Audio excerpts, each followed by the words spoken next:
In this video, I'd like to talk about the factorization of polynomials with substitution. So with these example problems, we're going to run into two specific cases. One where we have a difference of squares, like this example, and another case where we end up with a perfect square. So we need to understand the formulas for each of those. So let me make a little bit of room, and we can look at those formulas just to remind ourselves.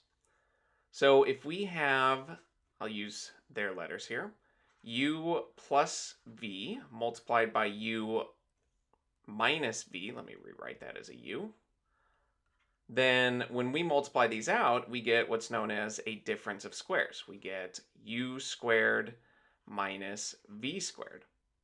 And this will often show up. So if we have two squared numbers and we're subtracting, we can factor them in a very specific way where we take the first one plus the second one, ignoring the squares, and we multiply that by the first one minus the second one.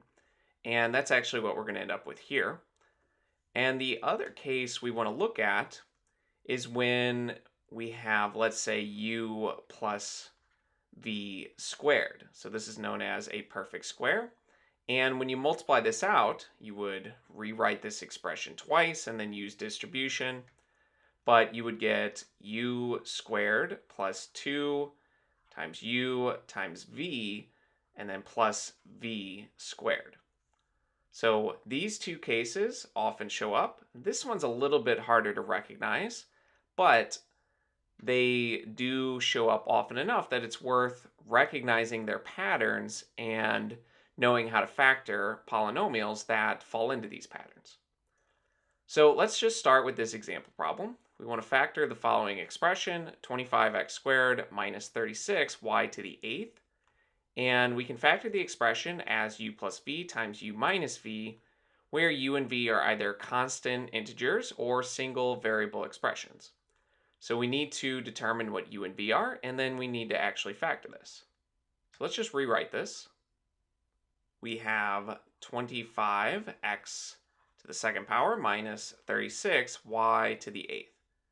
So to factor it as this difference of squares, we need to recognize what is squared here, and then when we're subtracting, we're trying to figure out what this is squared as well. So remember, a difference of squares, you have some number squared minus some other number squared. So what number squared would give us 25x squared? Or you could think of it in reverse, what is the square root of this? And this can be rewritten as 5 times x to the second power.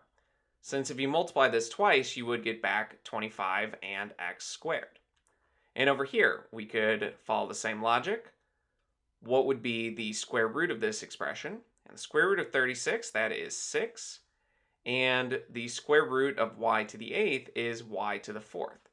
Since now if we were to square this expression, 6 times 6 is 36, and y to the 4th multiplied by y to the 4th, you would essentially have 8 y's multiplied together.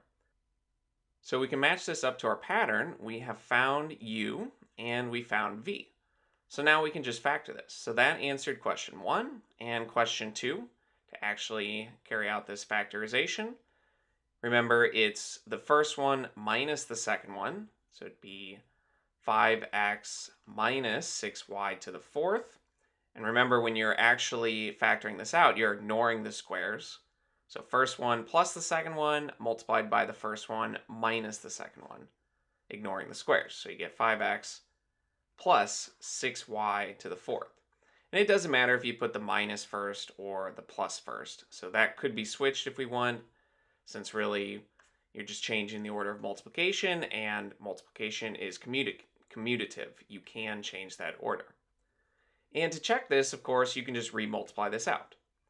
So I think that's worth doing for this first problem. Let's check this. We distribute the 5x to each of these. You get 5x times 5x, that's 25x squared. 5x times 6y to the 4th, that is 30y to the 4th multiplied by x. And then we distribute the minus 6y to the 4th. So minus 6y to the 4th times 5x, that's minus 30y to the 4th times x.